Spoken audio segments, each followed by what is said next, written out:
ఏది ఏది టిట్కోదా మన గవర్నమెంట్ లో కట్టాం. తర్వాత ఏం జరిగిందంటే వచ్చాడు కదా ఇక్కడికి, వినో నేను చెప్పాలి విను. ఈ చికెన్ థియేటర్ వ్యాన్ ఎక్కి మీ ఈఎంఐలు అన్ని రద్దు చేసేస్తానంటే గుద్దిశారు ఎవరికి, జగన్. దాని తర్వాత ఏం జరిగింది, రూపాయికి ఇల్లు అన్నాడు. ఇవన్నీ పోయి లాస్ట్ ఏ స్థితికి వచ్చామంటే మా డబ్బులు మాకు వెనక్కి ఎవరా బాబు అని చెప్పి, బాన్ బాబుడు అని చెప్పి వచ్చాం. ఈ 8 నెలలు అయింది కాబట్టి నాతో రాత్రి మాట్లాడాను. కట్టిన వాళ్ళు పాపం వీళ్ళందరూ ఉన్నారు. వాళ్ళకి ఏం చెప్తున్నారు వాళ్ళు, మేము 1 సెంట్ స్థలం ఇచ్చామమ్మా అంటున్నారు. ఆ 1 సెంట్ స్థలం కూడా ఇవ్వకుండా మోసం చేశారు. అదే చెప్తున్నాను నేను. ఇప్పుడు ఏంటంటే బొమ్మ చూపెట్టినడికి బాగానే ఉంది, మనం ఏమో పాపం కష్టపడి మనం ఉన్నది ఉన్నట్టు చెప్తాం. రెండో చెప్తాను, ఈ రోడ్ వేసేస్తానని 5 సంవత్సరాల నుంచి చెప్తున్నారు, గుర్తుట్టు కొబ్బరికాయలు అన్ని కొట్టి.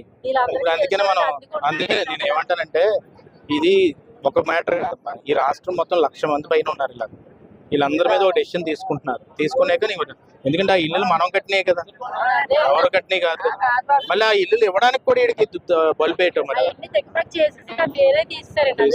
లేదు లేదు, కావాలని చేశారు. నేను చేస్తాను. అవునవును, అలా కదమ్మా. ఆ టైంలో ఏంటంటే గవర్నమెంట్ కూడా మన దురదృష్టం. అది ఎవడమన్నా అంటాడు, దాని బదులు స్థలం ఇచ్చారని. ఎవడ బాబు స్థలం ఇచ్చాడరా, అది కూడా గవర్నమెంట్ స్థలమే కదా. ఇప్పుడు మనలాగా ఒక 100 ఇల్లు ఎక్స్ట్రా కడితే ఏం పోయింది, దాని రంగు మాత్రం మార్చారు. కరెంట్ లేదు ఉన్న